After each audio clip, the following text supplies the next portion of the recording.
10 principes qui pourraient bien vous aider à décoder les comportements de votre enfant et ainsi réagir de façon plus efficace et adaptée. Si votre enfant vous répond, c'est votre faute. Et vous est peut-être arrivé de dire à votre enfant « ne réponds pas » et qu'il vous sorte une nouvelle fois une réponse irrespectueuse. « J'ai pas envie !» Et oui, vous vous dites peut-être que votre enfant est irrespectueux. Le problème, c'est que les enfants sont des éponges. Si vous êtes énervé, l'enfant, il se calque sur votre niveau d'énergie. Plus vous serez calme et déterminé pour exprimer votre désaccord, plus il le sera aussi pour exprimer son besoin. Et puis l'empathie et la diplomatie, ça s'apprend. Donc montrez l'exemple et aidez-le à formuler son besoin de manière respectueuse, voire reformuler simplement à sa place la phrase que vous aimeriez entendre. J'ai pas envie. Papa, est-ce que je peux faire mes devoirs dans 5 minutes après mon goûter ? Et lui demander de répéter. Papa, est-ce que je peux faire mes devoirs dans 5 minutes après le goûter, s'il te plaît ? Si votre enfant ne respecte pas les règles de la maison, c'est parce qu'elles sont floues, voire inexistantes. Si vous voulez être écouté par votre enfant, vos règles doivent être concises, cohérentes et puis formulées de manière positive. Ainsi, on passe d'un « Combien de fois vais-je te dire de ne pas laisser traîner tes chaussures dans l'entrée ?» On passe à « Les chaussures se rangent directement dans le placard ». L'enfant sait ce qu'il doit faire et il ne s'endort pas sur votre consigne. Et à terme, vous pouvez simplement dire « Chaussures ». Quand votre enfant chute, surtout ne faites rien. Et oui, empêchez-vous d'abord de toute réaction. Parce qu'en bon parent protecteur de notre enfant, notre instinct réflexe, c'est de nous précipiter vers lui avec une tête affolée. Quand on réagit comme ça, on envoie 2 signaux à notre enfant qui commencent toujours par nous regarder avant de pleurer. Le premier signal, c'est que si maman est affolée, c'est qu'il y a de bonnes raisons de s'affoler aussi et donc de pleurer. Le deuxième signal que comprend l'enfant quand sa mère accourt vers lui, c'est qu'elle le croit incapable de gérer son émotion et de se relever seul. Alors d'abord, on observe en respirant comment réagit notre enfant, puis on lui propose de l'aide. Donc, lorsque vous menacez votre enfant, vous perdez votre temps. Si tu ne finis pas ton assiette, tu n'auras pas de dessert. Si tu ne finis pas tes devoirs, tu ne joueras pas. Ni agréable à dire, ni à entendre, ni efficace. Un simple mot peut faire toute la différence. Quand tu auras fini ton assiette, tu auras un dessert. Quand tu auras pris ta douche, tu pourras jouer. Le mot « quand » fait passer la formulation d'une menace et d'une réalisation hypothétique à une consigne claire et sans équivoque. Steve Jobs a dit « Nos enfants n'avaient pas de tablette ou de smartphone. Je préférais que nous soyons connectés les uns aux autres et vous devriez faire pareil parce que à chaque fois que votre enfant est passif devant un écran, votre enfant il n'est ni en train de créer, ni en train de bouger, ni en train de communiquer. Il est juste sous hypnose à prendre des shoots de dopamine.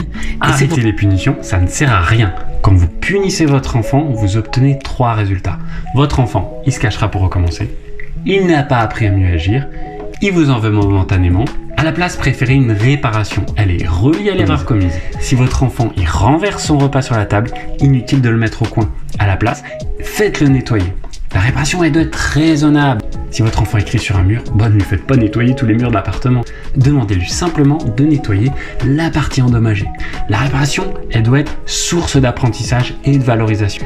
Nettoyer la table lui fait comprendre que c'est pénible de nettoyer derrière les autres.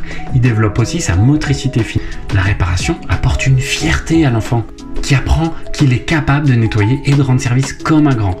La punition humilie, la réparation valorise, responsabilise, fait grandir et rapproche le parent et l'enfant. 10 erreurs de parents à éviter pour construire une belle relation avec vos enfants. Première erreur, parler plus mal à ses enfants qu'aux autres personnes parce que nos enfants le font également avec nous. Soyez un exemple d'autocontrôle.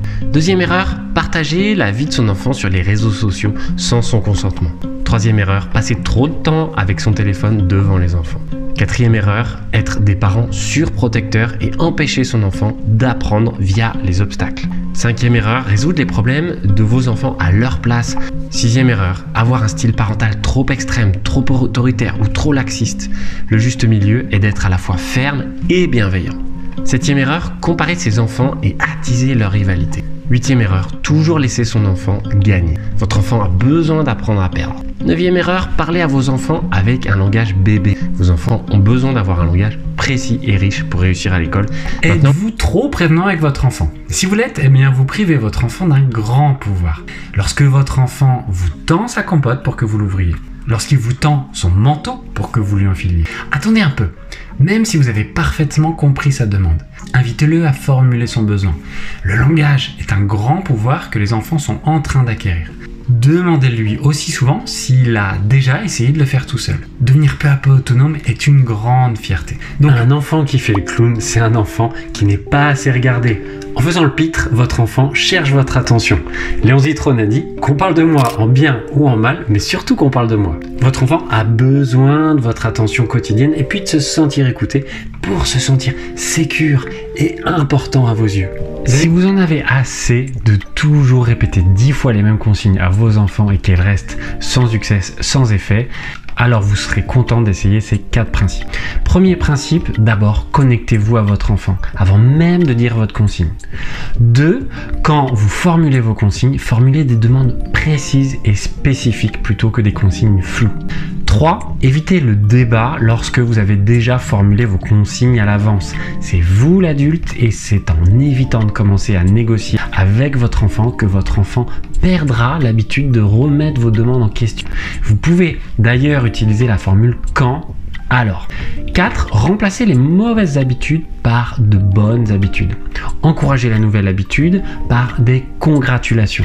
Une simple roue peut calmer votre enfant instantanément. Enfin, pas n'importe quelle roue. Quoique.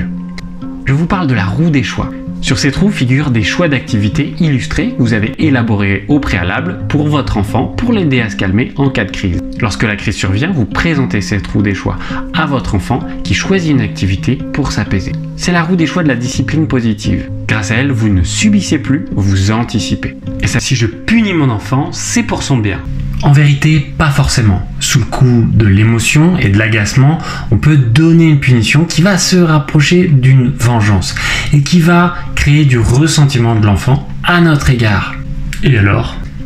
Ce qu'on veut, c'est enseigner à notre enfant. On veut qu'il apprenne de ses erreurs et qu'il ne les reproduise pas. Si on le punit, soit il obéira par peur, soit il se cachera pour les faire quand même. Comment faire alors ? Il suffit de penser à réparation plutôt que punition. Les réparations sont reliées, c'est-à-dire en rapport avec l'erreur. On fait réparer un vase cassé, on ne prive pas de sortie. Elles sont raisonnables. On fait nettoyer la tache de crayon sur la table, pas lessiver tous les murs de la maison. La punition éloigne, la réparation fait grandir et rapproche les parents et leurs enfants. Pour être crédible avec les enfants, il est essentiel d'être exemplaire. Madame la Présidente, pendant que notre président de groupe descendait de la tribune, le garde des Sceaux a fait un bras d'honneur. C'est quelque chose d'assez inqualifiable. Encore une fois, nos collègues ont été extrêmement surpris. Alors, monsieur le ministre. Je conteste totalement les faits qui me sont reprochés. Il n'y a pas un bras d'honneur, il y en a 2, mais accompagnés de paroles à chaque fois, qui sont... Enfin, monsieur le ministre, de quoi vous parlez exactement? Vous avez fait 2 bras d'honneur, c'est ce que vous êtes en train de dire à l'Assemblée? Alors oui, je vous demande effectivement de préciser vos propos, parce que si c'est le cas, ça n'est absolument pas admissible. Alors je vous laisse finir vos propos. Vous n'avez pas à faire des bras d'honneur dans l'enceinte de l'Assemblée nationale, monsieur le ministre. J'ai dit, madame. Les parents violents ont triplement tort et ils ne le savent pas. Certains tapent leur enfant et lui tirent les oreilles pour lui faire changer de comportement. Et ils se fourvoient complètement. D'abord parce qu'ils lui apprennent que quand on aime quelqu'un, on peut lui faire du mal juste parce qu'on est énervé. Deuxièmement, donner un coup, certes ça stoppe l'action de l'enfant, mais ça ne lui enseigne en rien comment mieux agir. Enfin, quand leur enfant aura 16 ans, qui sera en âge de leur rendre les coups, ou bien de les éviter, ils se retrouveront bien démunis et impuissants. Oui, garder son sang-froid, répéter et démontrer par l'exemple, c'est long et éprouvant, mais c'est ce qui fonctionne à long terme. Pour aller plus loin, je vous invite à télécharger ces 10 principes ainsi que mon guide du parent bienveillant et efficace en cliquant le lien épinglé en commentaire, mais vous pouvez aussi regarder cette vidéo complémentaire.